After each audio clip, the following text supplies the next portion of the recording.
نحمده ونصلي على رسوله الكريم أما بعد فأعوذ بالله من الشيطان الرجيم بسم الله الرحمن الرحيم رب اشرح لي صدري ويسر لي أمري واحلل عقدة من لساني يفقهوا قولي.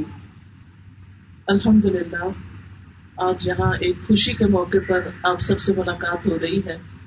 اللہ تعالیٰ اس گھر والوں کی خوشیوں کو دوبالا کرے اور یہ خوشیاں ہمیشہ کی خوشیوں میں بدل جائیں اور انہیں ہر طرح کے غموں، دکھوں اور پریشانیوں سے نجات عطا فرمائے. حقیقت یہ ہے کہ ہم میں سے ہر شخص ایک آئیڈیل زندگی بسر کرنا چاہتا ہے. ایسی زندگی بسر کرنا چاہتا ہے جس میں غم نہ ہو، پریشانیاں نہ ہوں، جس میں آپس میں محبتیں ہوں، ایک دوسرے پر اعتماد ہو، ایک دوسرے کا احساس ہو، ایک دوسرے کے حقوق کی ادائیگی ہو. لیکن بہت دفعہ ہم دیکھتے ہیں کہ ایسا ہوتا نہیں ہے. ہر شخص اپنے فائدے کی خاطر ایک دوڑ میں لگا ہوا ہے اور بعض اوقات ہم یہ سمجھتے ہیں کہ دوسروں کا تعاون یا دوسروں کی وجہ سے ہماری زندگی خوشحال ہو سکتی ہے.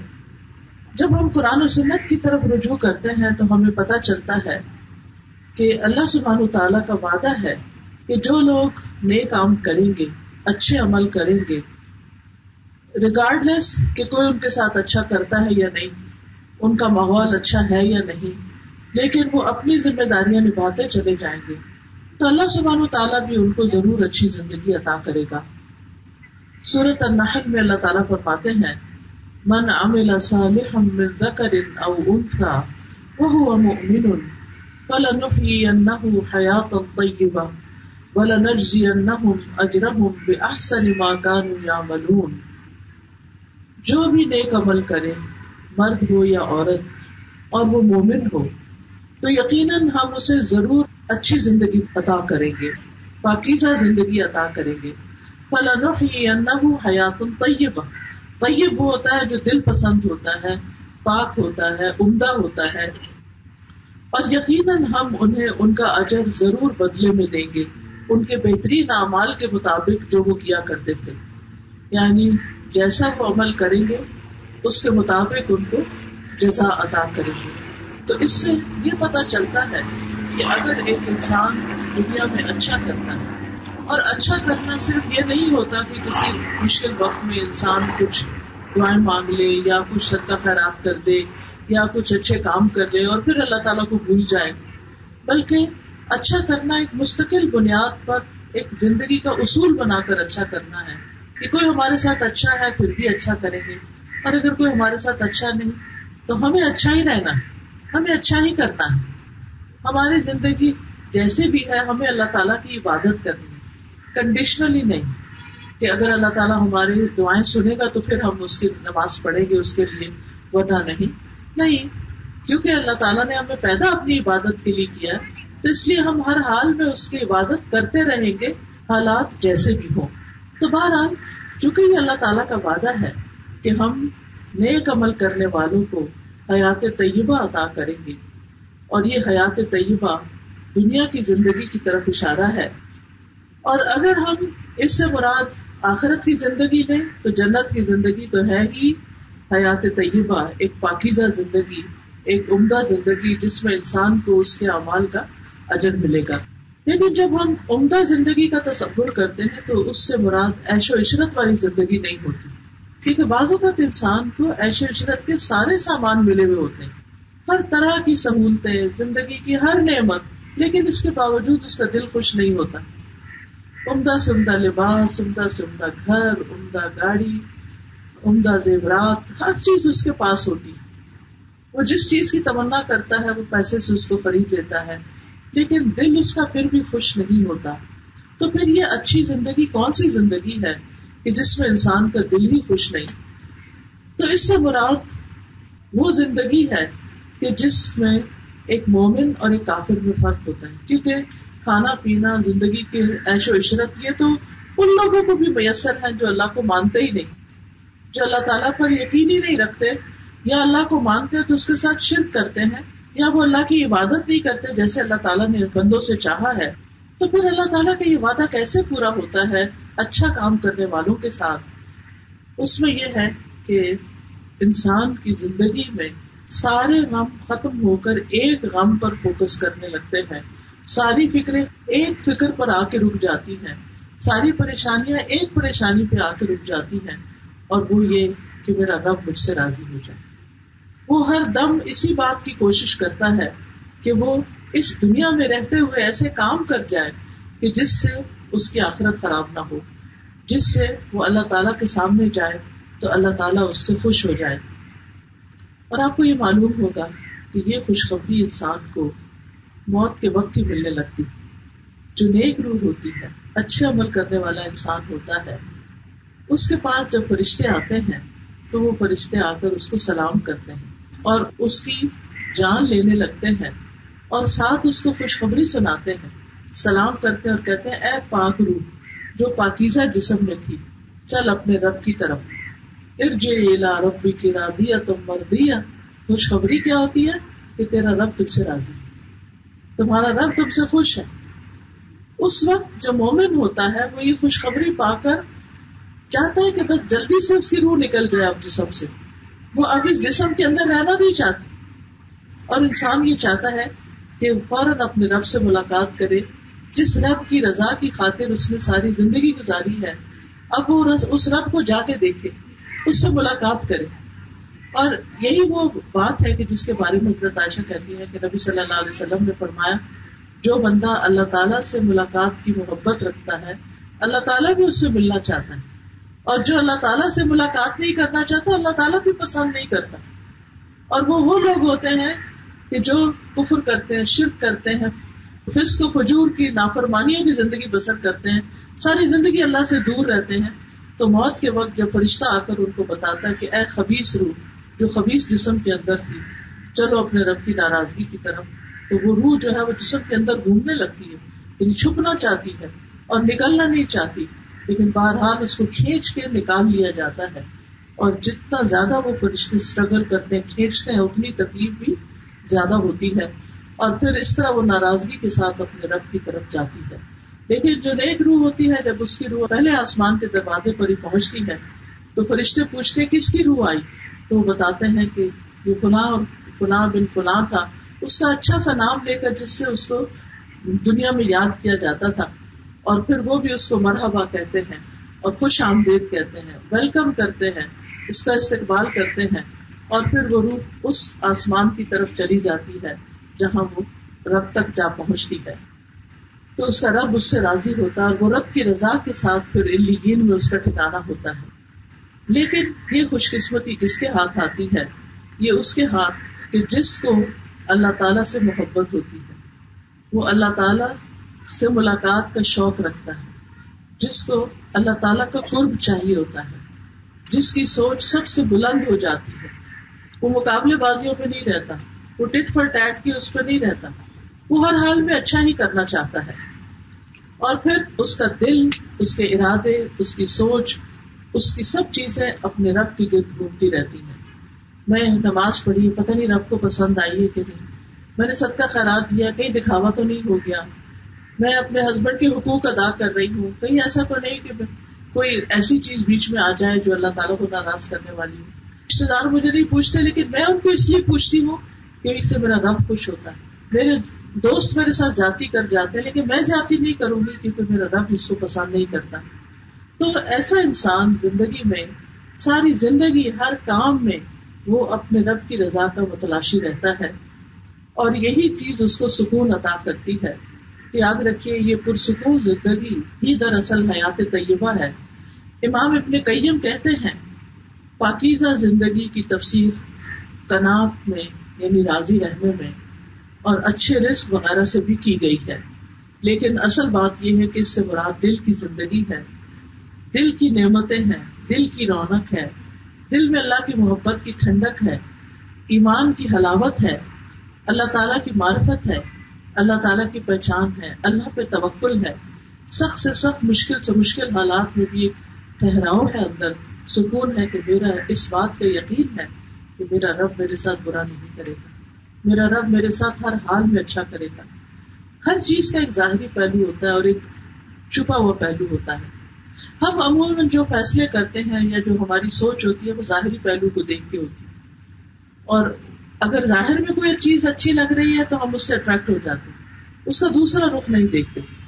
لیکن اللہ سبحانہ وتعالیٰ کے ہاں یعنی کچھ چیزیں ایسی ہیں جو ہماری زندگی میں پیش آ رہی ہوتی ہیں جن کی توجہ ہمیں سمجھ نہیں آتی کہ یہ کیوں ہو رہا ہے، تو اس کا ایک دوسرا رخ بھی ہوتا ہے جو اللہ کو پتا ہوتا ہے، ہمیں نہیں پتا ہوتا. تو بعض علماء کہتے ہیں کہ اگر بندے کو یہ پتا چل جائے کہ اللہ تعالیٰ نے کسی انسان پر کوئی آزمائش کیوں بھیجی اور اس کا دوسرا رخ کہ اس کے پیچھے اس کے لیے کیا نعمت اور راحتیں چھپی ہوئی، اور اس آزمائش کے ذریعے اللہ تعالیٰ اس کو کیسے بلند درجے دینا چاہتا ہے، اور اس آزمائش کے ذریعے اس کو کیسی کیسی نعمتیں ملنے والی ہیں، تو پھر انسان اس تقدیر پر خوش ہو جائے، راضی ہو جائے اور اللہ کی محبت میں اور اضافہ ہو جائے گی. وہ تکلیف بھی اس کی اللہ کی محبت میں اضافے کا ذریعہ بن جائے. لیکن چونکہ ہمیں اس کا پتہ نہیں ہوتا، ہم ظاہری چیزوں کو دیکھتے ہیں اور ہم سمجھتے ہیں کہ شاید ہمارے ساتھ یہ بہت انفیئر ہوا ہے اور یہ ٹھیک نہیں ہوا. لیکن جب انسان کو اللہ تعالیٰ کے اوپر ایک اعتماد ہو جاتا ہے نا، ٹرسٹ ہو جاتا ہے کہ میرا رب میرے ساتھ برا نہیں کرنے والا، اس کے ہر فیصلے میں خیر ہے، اس میں بھی بہتری ہے، اس میں بھی بہتری ہے.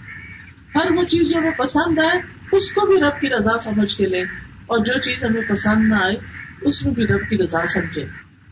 تو اس حال میں انسان کا جب دل راضی ہو جاتا ہے تو بعض لوگ کہتے ہیں کہ میرے دل پر، کسی نے کہا کہ میرے دل پر کچھ اوقات ایسے بھی آتے ہیں کہ میرا دل خوشی سے جھوم اٹھتا ہے. اور یہ خوشی کس بات کی ہوتی ہے؟ رب کی رضا پر راضی رہنے کی، اور دل کے اندر ایک اطمینان ہونے کی، دل کے اندر ایک سکون ہونے کی. پھر آپ دیکھیے کہ جب یہ ہم اچھی زندگی کا تصور کرتے ہیں تو ہم یہ سوچتے ہیں کہ ہم چونکہ نماز، روزہ، صدقہ، خیرات، ذکر، اذکار سب کریں تو اس ٹائم پر کوئی تکلیف نہیں آنی چاہیے. یا فلاں شخص تو اتنا نیک ہے، اس نے تو ساری زندگی عبادت میں گزاری، پھر اس کو کینسر کیوں ہو گیا؟ فلاں تو ایسا ہے کہ اس کی ساری زندگی لوگوں کی خدمت میں گزری ہے، لیکن اس کے اپنے بچے اس کے کیوں نہیں ہوئے؟ یعنی کچھ سوال ہمارے ذہن میں ایسے پیدا ہوتے رہتے ہیں. تو بات یہ ہے کہ اللہ تعالیٰ نے یہ نہیں کہا کہ میں اچھی زندگی بسر کراؤں گا تو تمہارے لیے دنیا کے دروازے کھول دوں گا اور تمہیں ہر طرح کے غم سے بچا دوں گا. نہیں، اس کا مطلب یہ ہے کہ تکلیفیں آئیں گی بھی تو اس بندے کے اندر ایک ٹھہراؤ ہوگا، اس کو قبول کرنے کی صلاحیت دے دے گا. ٹھیک ہے، آپ دیکھیے دنیا اللہ نے امتحان کے لیے بنائی ہے. الذی خلق الموت والحیات لیبلوکم ایکم احسن عملا. اس نے موت اور زندگی اس لیے بنائی کہ تمہیں آزما کے دیکھے تمہیں اچھے کام کون کرتا ہے. تو یہ زندگی تو ہے ہی امتحان، اس میں امتحان تو آئیں گے ہی آئیں گے، فرشون آئیں گے. اس سے نہ کوئی نبی بچا ہوا، نہ کوئی صحابی بچا ہوا، نہ ہی کوئی نیک انسان، کوئی عالم، کوئی زاہد، کوئی متقی، کوئی فارسہ، کوئی بھی نہیں بچا ہوا. یہ تکلیفیں تو سب کے لیے لکھی ہوئی ہیں. کوئی دنیا میں ایسا شخص نہیں کہ جس کے لیے صرف نعمتیں ہی نعمتیں ہوں اور اس کے لیے کوئی امتحان اور تکلیف نہ ہو. لیکن یہ الگ بات ہے کہ ہم نعمتوں کو کم محسوس کرتے ہیں اور تکلیفوں کو زیادہ محسوس کر جاتے ہیں. کسی شخص کی طرف سے ہمیں زندگی بھر اچھا ملتا ہے، اگر ایک سخت بات اس نے کر دی تو بس ہم وہ نہیں بھولیں گے. تو بات یہ ہے کہ نیک لوگ بعض اوقات دوسروں کے مقابلے میں زیادہ تکلیفوں میں مبتلا ہوتے ہیں. تو یہ اللہ کی محبت ہی کی علامت ہوتی ہے، کیونکہ اس طریقے سے اللہ تعالیٰ ان کے درجات بلند کرتا ہے. لیکن جن لوگوں کو حیات طیبہ ملتی ہے وہ تکلیفوں میں، طوفانوں میں، مشکلات میں، مصیبتوں میں ہر جگہ اطمینان سے رہتے ہیں، سکون سے رہتے ہیں، خوشی سے رہتے ہیں اور اچھے دنوں کا انتظار کرتے ہیں، پر امید ہوتے ہیں، یعنی امید کا دامن ہاتھ سے نہیں چھوڑتے.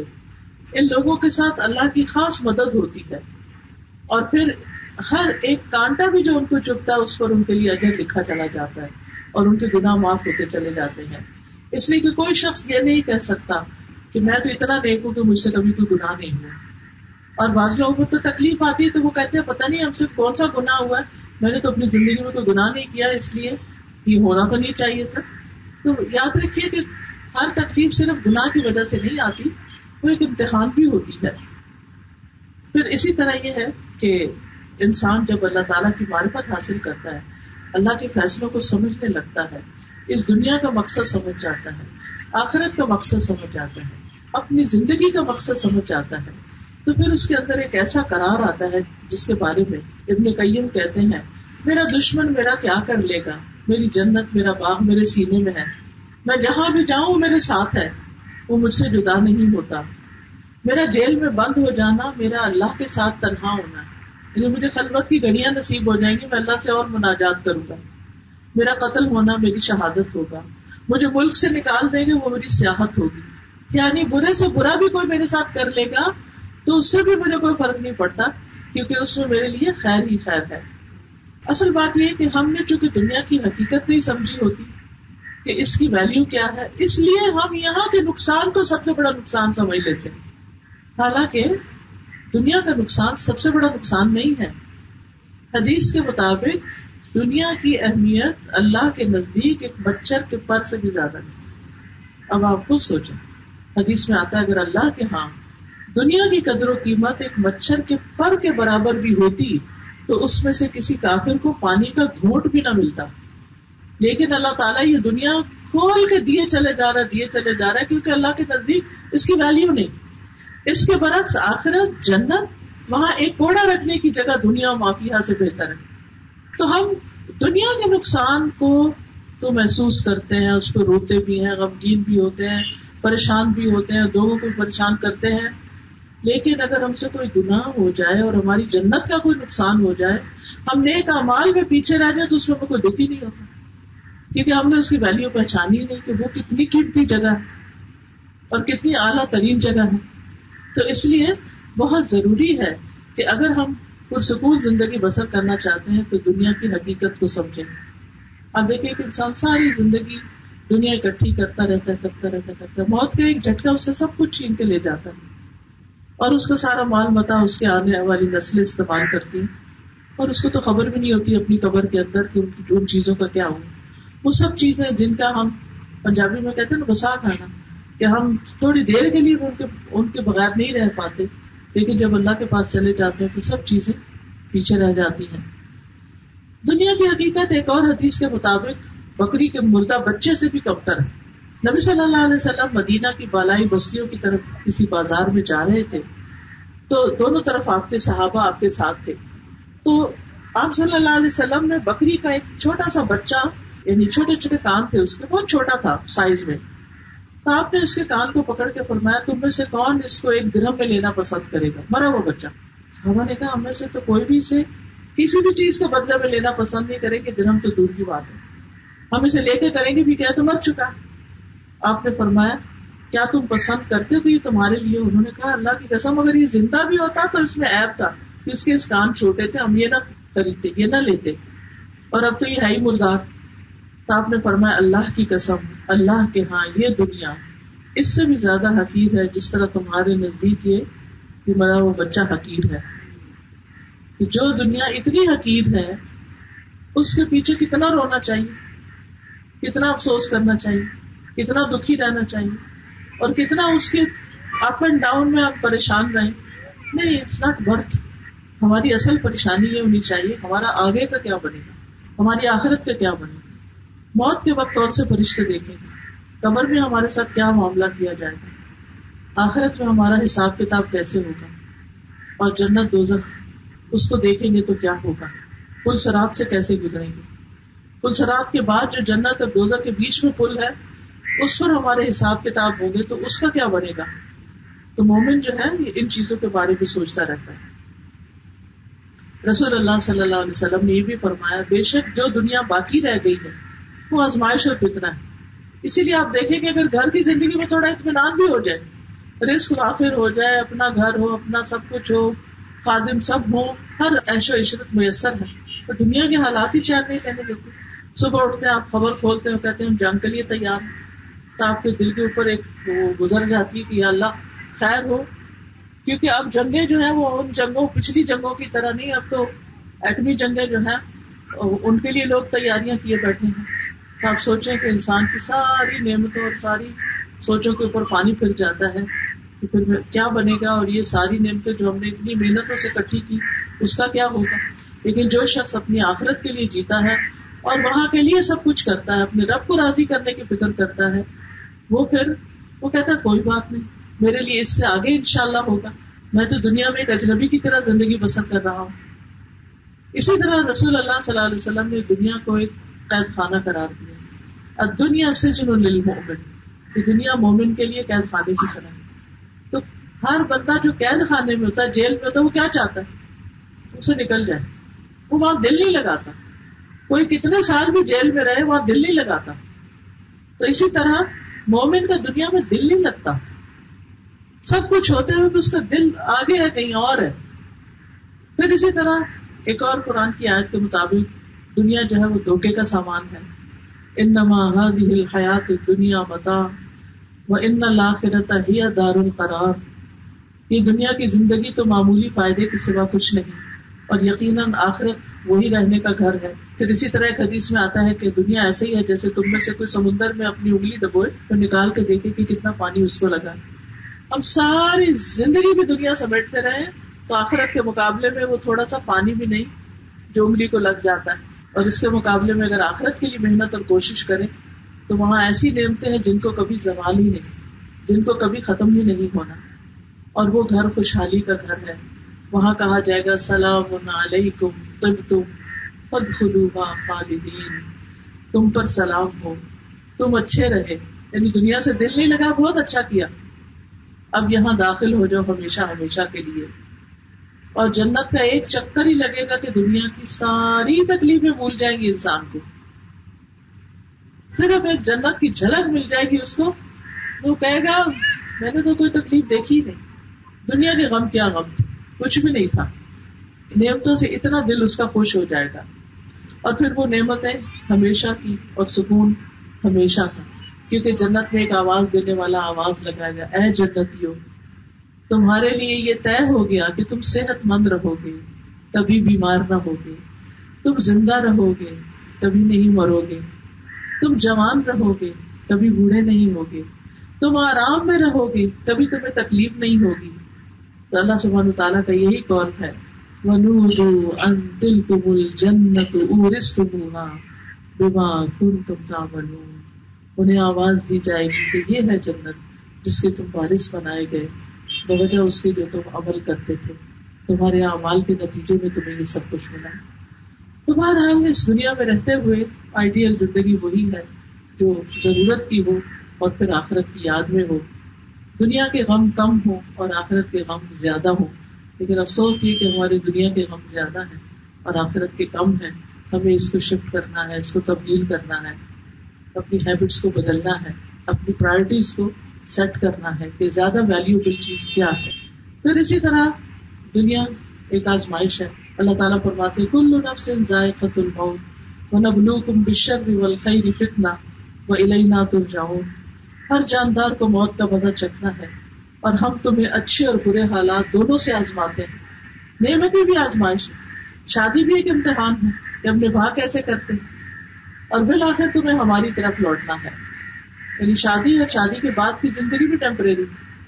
آپ میں سے وہ لوگ جن کی شادیاں کو 30-40 سال پہلے ہوئی، اسی طرح خوشیوں کے ساتھ آغاز ہوا، پھر بچے پیدا ہوئے، پھر بچے چھوٹے تھے، ان کو پالا پڑھایا لکھایا، پھر بڑے ہوئے، پھر ان کی شادی کر دی. گزر گیا وہ سارا زمانہ، پلک جھپکتے گزر گیا، پتا بھی نہیں چلا. اسی طرح وہ لوگ جو آج شادی ہو رہی ہے، پھر کل بچے ہوں گے، اور پھر اسی طرح ان کے بھی جوان ہوں گے، اور یہ سلسلہ چلتا رہے گا. تو اس زندگی میں انسان کے اوپر اچھے حالات بھی آتے ہیں، نعمتیں بھی آتی ہیں اور تکلیفیں بھی آتی ہیں. جب کبھی کوئی تکلیف آئے، آپ سوچ رہے ہو کہ درس شادی کا اور میں تکلیفوں کی بات کر رہی ہوں، کیونکہ حقیقت یہ ہے کہ بہت سی شادیوں نے تکلیف میں مبتلا کر دیا ہے. کہ شادی ہوتی ہے، ساری تیاریاں ہوتی ہیں، کھانے کپڑے زیورات ہر چیز سے لے کر، لیکن زندگی کیسے آپس میں گزارتی ہیں اس کے بارے میں کوئی نہیں بتاتا. انسان ایک افسانوی دنیا کا امیجنیشن لے کے اس دنیا میں قدم رکھتا ہے کہ اس میں صرف خوشیاں ہی خوشیاں ہوں گی اور محبتیں ہی ہوں گی اور امن ہی امن ہوگا. حالانکہ انسان کے اوپر ہر طرح کے حالات آتے ہیں. تو ان حالات میں خوش رہنا یہ اصل کمال کی بات ہے. کہ شادی کے بعد اگر کوئی چیز ناگوار ہے، کوئی تکلیف دہ ہے، ناپسندیدہ ہے، تو اس کو تقدیر کا حصہ سمجھ کے گوارا کر لینا اور اس کو تبدیل کرنے کی کوشش کرنا، یہ انسان کے لیے ضروری ہے. لیکن انسان یہ یاد رکھے کہ کوئی بھی تکلیف اللہ کے عزت کے بغیر نہیں آتی. ہر چیز اللہ کے عزت سے ہوتی. اور جب انسان یہ سوچ لیتا ہے نا اللہ کا عزت تھا اس میں کہ مجھ پہ یہ بیماری آئے یا بچے میں کچھ تکلیف آئے یا آپس کے ریلیشن شپ میں کچھ ایسی چیز پیش آ جائے، تو پھر انسان سوچتا ہے کہ اللہ نے اگر بھیجا تو اس میں ضروری فائدہ ہے. حضرت ابراہیم علیہ السلام کی اہلیہ حضرت ہاجرہ جو تھی، جب مکے میں ان کو چھوڑنے جا رہے تھے تو وہ بچہ اور ان کو حضرت ہاجرہ کو چھوڑ دیا اور خود واپس چلے، تو پیچھے آئیں کافی دور تک. ان سے پوچھتی ہے کہ آپ ہمیں کہاں چھوڑ کے جا رہے ہیں؟ انہوں نے کوئی جواب نہیں دیا. پھر تھوڑی دیر پھر چل پڑے، پھر رکے، پھر کہتے ہیں کیا اللہ نے آپ کو حکم دیا؟ کیونکہ بیوی کو پتا تھا کہ اللہ کے حکم کے آگے ابراہیم علیہ السلام کوئی نہ نہیں کرتے. تو وہ کہتے ہیں ہاں، اشارے سے کہا ہاں، لیکن پھر اللہ ہمیں کبھی ضائع نہیں کرے گا. اور آپ سوچیں کہ حضرت ہاجرہ کو تو آج اٹھ کے دیکھیں کہ کعبہ کے ارد گرد ہو کیا رہا ہے اور مکے میں کیا نعمتیں ہیں اور کس طرح لوگوں کے دل اس طرف کھینچے چلے جاتے ہیں. لیکن جب وہ گئی تھی تو اس وقت تو وہ چٹیل وادی تھی، میدان تھا. کتنی تکلیفوں سے انہوں نے آغاز کیا، بگننگ کی. تو بعض اوقات ایسا ہی ہوتا ہے، شادی کے بعد اچانک مشکلات آ جاتی ہیں. وہ کوئی بھی مشکل ہو سکتی ہے، شوہر کی طرف سے ہو سکتی ہے، گھر والوں کی طرف سے ہو سکتی ہے، کوئی جاب کی طرف سے ہو سکتی ہے، بیماری کی شکل میں ہو سکتی ہے. لیکن اگر آپ اس پر راضی ہو جاتے کہ اللہ کی رضا سے ہی ہے، پچھتاتے نہیں، کاش نہیں کہتے کاش میں یہاں شادی نہ کرتی، کاش میں یہاں نہ آتی، فلاں رشتہ بھی تھا، فلاں بھی تھا، میں بہتر تھا وہاں چلی جاتی. لیکن یہ اللہ کے اذن سے ہی آپ یہاں آئے اور اللہ ہی کے اذن سے تکلیف آئی. اور اللہ کی محبت کی نشانی ہے کہ وہ اپنے بندے کو آزماتا ہے. اور اللہ تعالیٰ نہیں معلوم کہ اس امتحان سے آپ کے کتنے درجے بلند کر دے اور آپ کے لیے بعد والی نسلوں میں خیر کثیر جاری کر دے. رسول اللہ صلی اللہ علیہ وسلم نے فرمایا، بے شک بندے کے لیے جب اللہ کے ہاں کوئی بڑا مقام مرتبہ ہوتا ہے اور وہ اپنے عمل کی وجہ سے اس تک نہیں پہنچ سکتا، تو اللہ تعالیٰ اسے اس کے اپنے جسم یا مال یا اولاد کی آزمائش میں ڈال دیتا ہے اور اس پر وہ صبر کرتا ہے اور وہ بلند درجوں میں چلا جاتا ہے. پھر اسی طرح جتنی بڑی مصیبت اتنا ہی بڑا اجر ہوتا ہے. مصیبتیں بندے کو پاک کرنے کا باعث بنتی ہیں، رنج و غم گناہوں کو دور کرتے ہیں. تکلیف کی صورتوں میں گناہوں کا بدلہ دنیا میں ہی مل جاتا ہے. تو پھر اس تکلیف میں انسان کرے کیا ہاتھ پاؤں مارے؟ سب سے پہلا کرنے کا کام فوراً اللہ کو پکارے، چھوٹی تکلیف ہو بڑی تکلیف ہو، اللہ یا اللہ یا اللہ تو مدد کر، حسبی اللہ حسبی اللہ، اللہ اکبر، استغفر اللہ، انا للہ. یعنی کوئی بھی کلمہ آپ کے منہ پہ آئے لیکن اللہ کا نام آئے. پہلی چیز، کوئی تکلیف کی خبر سنے، کچھ بھی ہو، اللہ کی طرف رجوع کرے، کیونکہ ان اللہ علی کل شیء قدیر، اللہ ہر چیز پہ قدرت رکھتا ہے. وہ تکلیف لائے گا وہ ہٹا بھی سکتا ہے، ہر چیز اس کے اختیار میں. تو اپنی پریشانی اللہ کے سامنے رکھے. سورۃ النمل میں آتا ہے، امن یجیب المضطر اذا دعاہ ویکشف السوء، بھلا کون ہے جو لاچار کی فریاد رسی کرتا ہے، لاچار کی کون سنتا ہے، جب وہ اسے پکارتا ہے وہ اس کی تکلیف کو دور کر دیتا ہے. تو یہ اللہ ہی ہوتا ہے جو تکلیفوں کو دور کرتا ہے. اس لیے اللہ سے اپنے غموں کی شکایت کرنی چاہیے. حضرت یعقوب علیہ السلام یوسف علیہ السلام کے غم میں ساری زندگی روتے رہے، حتیٰ کہ ان کی آنکھیں سفید ہو گئی، ان کی نگاہ چلی گئی، لیکن انہوں نے اپنے غم کی فریادیں بچوں کو نہیں سنائی. انما اشکو بثی وحزنی الی اللہ، میں اپنے غم کی فریاد اپنے اللہ کو سناتا ہوں. اللہ ان بندوں کو دیکھنے والا ہے. وَأَعْلَمُ مِنَ اللَّهِ مَا لَا تَعْلَمُونَ، اور میں اللہ کی طرف سے وہ جانتا ہوں جو تم نہیں جانتے. لہذا مصیبت آنے پہ اللہ کے آگے گر گرائے، اللہ سے دعائیں کرے، اللہ کو پکارے، اللہ پر اعتماد رکھے کہ اس نے آپ کو برا نہیں چاہا، اس پر بھروسہ کرے. قرآن مجید میں آتا ہے وَمَن يَتَوَكَّلْ عَلَى اللَّهِ فَهُوَ حَسْبُهُ إِنَّ اللَّهَ بَالِغُ أَمْرِهِ قَدْ جَعَلَ اللَّهُ لِكُلِّ شَيْءٍ قَدْرًا، اور جو شخص اللہ پر بھروسہ کرے تو وہ اس سے کافی ہو جاتا ہے. اللہ اپنا کام پورا کر کے رہتا ہے. بلا شبہ اللہ نے ہر چیز کا اندازہ مقرر کر رکھا ہے کہ ہر تکلیف کے آنے اور جانے کا ایک وقت مقرر ہے. جب تکلیف آتی ہے نا، چاہے زکام نزلہ بھی ہوتا ہے جلدی سے ٹھیک ہو جائے، لیکن کیا ہوتا ہے وہ اپنا ٹائم لیتا ہے، کیونکہ آتا جلدی سے لیکن جاتا پھر اپنی مرضی سے. کھانسی وانسی شروع ہو جائے تو اور لمبا چل پڑتا ہے. تو اسی طرح باقی یہ تو چھوٹی سی مثال ہے، باقی چیزیں بھی ایسے ہی ہوتی ہیں. پھر اسی طرح یہ کہ اللہ کی عبادت کی طرف جو کمی کوتاہی ہو رہی ہے اس کو پورا کرے کہ کہیں اللہ تعالیٰ ناراض تو نہیں. اور اس میں سب سے پہلے یہ کہ نمازوں کی حفاظت، کیونکہ جو لوگ نمازوں کی حفاظت کریں گے ان پر کوئی خوف اور غم نہیں ہوگا. نماز اللہ کی مدد حاصل کرنے کا بہترین ذریعہ ہے. قرآن پاک میں اللہ تعالیٰ فرماتے ہیں یا ایھا الذین آمنوا استعینوا بالصبر والصلاۃ ان اللہ مع الصابرین. بے شک اللہ صبر کرنے والوں کے ساتھ ہے.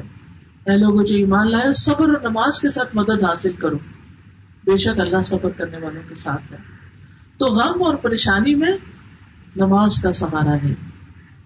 نبی صلی اللہ علیہ وسلم کے بارے میں بھی آتا ہے، انبیاء کے بارے میں بھی آتا ہے، کانوا اذا فزعوا فزعوا الی الصلاۃ، کہ جب وہ پریشانی میں مبتلا ہوتے تو نماز کی طرف دوڑتے تھے.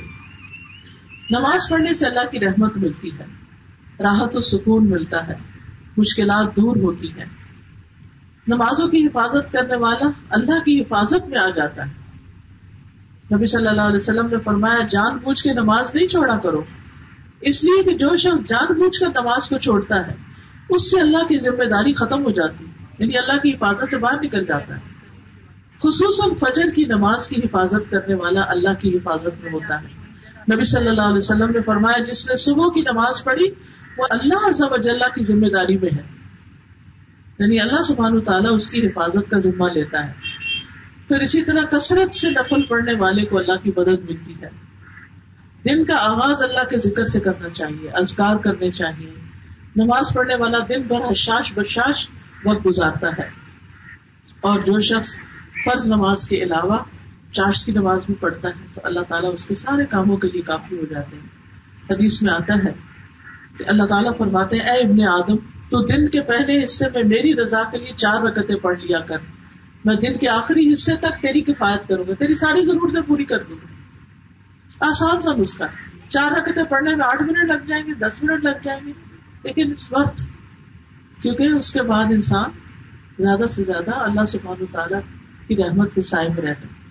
تیسری چیز جو ہے وہ ذکر کی کثرت. جب کوئی پریشانی آئے زیادہ سے زیادہ اللہ کو یاد کریں. الا بذکر اللہ تطمئن القلوب، سنو اللہ کے ذکر سے دلوں کو اطمینان ملتا ہے، ذکر سے رحمت اور سکینت نازل ہوتی ہے، تسبیح اور تحمید سے دل کی تنگی دور ہوتی ہے.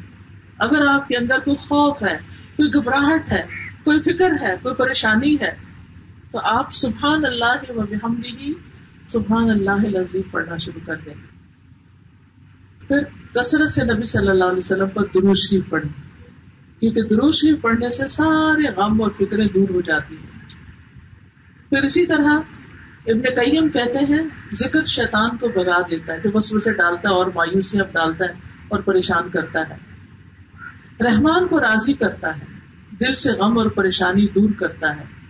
یہ دل کے لیے فرحت اور خوشی کو کھینچ لاتا ہے، جسم اور دل کو طاقت بخشتا ہے. یہ دل اور چہرے کو منور کر دیتا ہے. ذکر رزق کو کھینچ لاتا ہے. یہ ذکر کرنے والے کو حلاوت اور تازگی کا لباس پہناتا ہے، یعنی اس کے اندر ایک مٹھاس آ جاتی، کڑواہٹ نہیں رہتی، وہ ہر ایک سے لڑتا جھگڑتا نہیں رہتا، اس کے اندر ایک سکون آ جاتا ہے. چوتھی چیز ہے استغفار. جب تکلیف آئے استغفار کریں. اللہ کا وعدہ ہے فَقُلْتُ اسْتَغْفِرُوا رَبَّكُمْ إِنَّهُ كَانَ غَفَّارًا، تو میں نے کہا اپنے رب سے معافی مانگ لو، وہ ہمیشہ سے بہت معاف کرنے والا ہے. وہ تم پر برستی ہوئی بارش بھیجے گا اور وہ مالوں اور بیٹوں کے ساتھ تمہاری مدد کرے گا اور تمہیں باغات عطا کرے گا، تمہارے لیے نہریں جاری کر دے گا. تو آپ دیکھیے استغفار کا فائدہ کیا بتایا گیا کہ تمہیں مال اور بیٹوں سے نوازے گا. پھر اسی طرح استغفار سے اللہ کا عذاب نہیں آتا اور مصیبتیں نہیں آتی. پانچویں چیز قرآن سے تعلق مضبوط کرنا. قرآن ایمان والوں کے لیے شفا اور رحمت ہے، بیماریوں سے نجات دیتی. کتنے لوگوں نے اپنا ایکسپیرینس بیان کیا. ایک ابھی پچھلے دنوں ایک خاتون ملی، وہ کہنے لگی کہ میں نشہ کرتی تھی اور میرے ہسبینڈ بھی کرتے ہیں، میرے گاؤں کے بہت سارے لوگ جو ہیں وہ مرد جو حضرات ہیں وہ نشے میں مبتلا ہیں. کہتی کہ میں نے جو ہی قرآن کلاس جوائن کی، قرآن پڑھنا شروع کیا، اللہ نے قرآن سے مجھے شفا دی، مجھے نشے کی ضرورت ہی نہیں رہی. حالانکہ لوگوں کو ریہیبلیٹیشن کے لیے بھیجا جاتا ہے ایک دو تین دفعہ، لیکن نشے کی عادت نہیں جاتی. تو کس طرح قرآن نے زندگی بدل کے رکھ دی، کیونکہ قرآن خود بتاتا ہے وَنُنَزِّلُ مِنَ الْقُرْآنِ مَا هُوَ شِفَاءٌ وَرَحْمَةٌ لِّلْمُؤْمِنِينَ وَلَا يَزِيدُ الظَّالِمِينَ إِلَّا خَسَارًا. اور ہم قرآن میں جو کچھ نازل کرتے ہیں وہ مومنوں کے لیے شفا اور رحمت ہے، مگر ظالموں کے خسارے میں ہی اضافہ کرتا ہے. یعنی ظالم لوگ قرآن سے فائدہ نہیں اٹھاتے، ورنہ قرآن تو رحمت دلانے والی بابرکت کتاب ہے، اللہ سے تعلق کا ایک بہترین ذریعہ ہے. نبی صلی اللہ علیہ وسلم نے فرمایا کوئی ایسی چیز نہیں جو اس سے زیادہ بہتر ہو جس کے ذریعے تم اللہ کی طرف رجوع کر سکو، سوائے اس کے جو اس کی طرف سے نازل ہوئی، یعنی قرآن. کبھی دل گھبرائے، پریشانی ہو، کوئی ایسی پریشان کن خبر سنیں، قرآن پڑھنا شروع کر دیں. آپ دیکھیں گے کہ آہستہ آہستہ آہستہ وہ بوجھ جیسے برف پگھل جاتی ہے نا، ایسے ہی سارا غم پگھل کے ختم ہو جاتا ہے، بہہ جاتا ہے، اور انسان حشاش بشاش ہو جاتا ہے. قرآن گھروں میں برکت کا ذریعہ ہے. آپ کے گھروں میں قرآن کلاسز ہو، آپ اپنے گھر میں خود پڑھنے والے ہوں، بچوں کو پڑھائیں، بڑوں کو تلاوت کے لیے کہیں. پھر قرآن پڑھنے سے شیاطین سے حفاظت ہوتی ہے. یہ جو گھر گھر کا مسئلہ بنا ہوا، جادو ہو گیا، جن ہو گیا، فلاں ہو گیا، تو ایسی چیزیں قرآن پڑھنے پڑھانے والوں سے پھر دور رہتی ہیں. قرآن کی تلاوت نور حاصل کرنے کا ذریعہ ہے، اور سورۃ البقرہ کی تلاوت جو ہے وہ جادوگروں سے نجات کا ذریعہ ہے. جس کسی پر کوئی ایسے اثرات ہوں تو وہ کیا کرے، ہر روز سورۃ البقرہ پڑھے. ہر روز نہیں پڑھ سکتے، 2 دن میں ختم کرے، 2 دن میں نہیں کر سکتے، 3 دن میں ختم، ہفتے میں 1 دن ختم کر لے، مہینے میں 1 دن ختم کر لے، لیکن سورۃ البقرہ پڑھتا رہے. پڑھ کے پانی میں دم کر کے اگر چاروں طرف چھڑکاؤ کر دے تو اس سے اور بھی زیادہ فائدہ ہوتا ہے. شیطان اس گھر سے بھاگ جاتا ہے جس میں سورۃ البقرہ پڑھی جاتی ہے. چھٹی چیز جو ہے وہ تزکیہ نفس ہے، کہ انسان جب کوئی تکلیف آئے تو اپنے گناہوں پر غور کرے کہ اس میں میرا قصور کہاں ہے، میری غلطی کیا ہے. تو انسان کو اللہ تعالیٰ دکھا بھی دیں گے اگر واقعی سنسیئرلی انسان اپنی غلطی جاننا چاہتا ہے، اور اس طرح انسان اپنی اس غلطی پہ توبہ کر لے، معافی مانگ لے. پھر یہ ہے کہ انسان ایمان اور تقوی کا دامن تھام لے. جو ہو چکا ہے، جا چکا ہے، اس پر غم نہ کرے، اللہ کی رضا پہ راضی رہے، زبان سے کوئی برا لفظ نہ نکالے، اللہ سے شکوہ نہ کرے کہ اللہ میں راضی ہوں. چاہے دل میں غم ہے، تکلیف ہے، پریشانی ہے، لیکن کہ یا اللہ میں راضی، یا اللہ میں راضی. شادی کے بعد کی زندگی میں بھی کبھی شوہر ڈانٹ دیتا ہے، کبھی کچھ مرد حضرات بڑے غصے کے ہوتے ہیں، کچھ بڑے لاپرواہ سے ہوتے ہیں، تو عورت بیچاری جلدی کوڑتی رہتی. تو ایسی صورت میں کیا کرنا چاہیے؟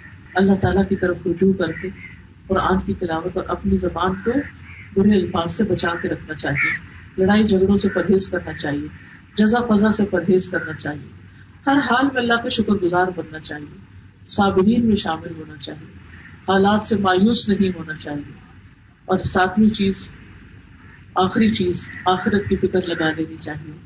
رسول اللہ صلی اللہ علیہ وسلم نے فرمایا جس شخص کا مقصد اور پریشانی غم و ہم دنیا ہو، وہ دنیا کا ہی ہو کے رہ جائے، وہ اسی کی نیت کرے تو اللہ تعالیٰ اس کی آنکھوں کے سامنے اس کا فقر و فاقہ کر دیتے اور اس پر اس کے معاملات بکھیر دیتے ہیں، اور اس کو اس سے اتنا ہی ملتا ہے جو اس کے لیے لکھ دیا گیا. اور جس شخص کا مقصد اور حرص آخرت ہو اور وہی اس کا ہدف بن جائے اور وہ اسی کی نیت کرتا ہو تو اللہ عز و جل اس کے دل میں غنا ڈال دیتے ہیں اور اس کے معاملات کو یکجا کر دیتے ہیں. اس کو اپنی حاجتوں کے پیچھے بھاگنا نہیں پڑتا اور دنیا اس کے پاس ذلیل ہو کر آتی ہے. تو اس حدیث سے کیا پتہ چلتا ہے کہ جو آخرت کی فکر کرتا ہے اللہ تعالیٰ اس کے معاملات ایک جگہ کر دیتے ہیں اور اس کو اپنی ضرورتوں کے لیے ادھر ادھر بھاگنا نہیں پڑتا، اس کے کام آسان ہو جاتے ہیں. نبی صلی اللہ علیہ وسلم نے فرمایا جو اپنے غموں کو ایک ہی غم بنا لے، یعنی آخرت کا غم، تو اللہ اس کی دنیا کے غموں سے اس کو کفایت کر دے گا. اور جس کو پریشانیاں ادھر ادھر بھٹکا کے لے جائیں، تو یہ مسئلہ بھی ہے، وہ مسئلہ بھی ہے، ادھر بھی ادھر بھی، اللہ اس کی پرواہ نہیں کرے گا کہ وہ دنیا کی کس وادی میں ہلاک ہوتا ہے، یعنی دنیا کے پیچھے بھاگتے بھاگتے ختم ہو جاتا ہے. تو اس لیے دنیا میں رہتے ہوئے دنیا کی ضروریات تو ہمیں پوری کرنی ہے، لیکن فکر آخرت کو بنانا ہے. تو اللہ تعالیٰ ہمیں اس کی توفیق عطا فرمائے. اور پھر کچھ دعائیں بھی ہیں جن کو پڑھنا چاہیے، جیسے مشکل وقت میں آسانیوں کی دعائیں، اس کے کارڈ پہ ساری دعائیں ایسی لکھی ہوئی ہیں. پھر حالات کی آسانی اور بوجھوں میں آسانی کی دعا سورۃ البقرہ کی آخری 2 آیات ہیں. پھر رنج و غم کی دعا اللہ اللہ ربی لا اشرک بہ شیئا.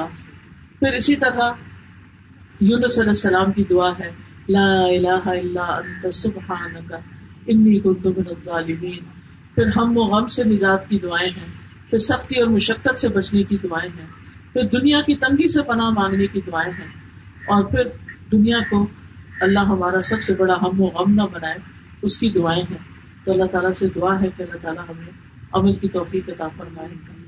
ہم دعا کر لیتے سبحان اللہ والحمد للہ ولا الہ الا اللہ واللہ اکبر ولا حول ولا قوة الا باللہ العلی العظیم.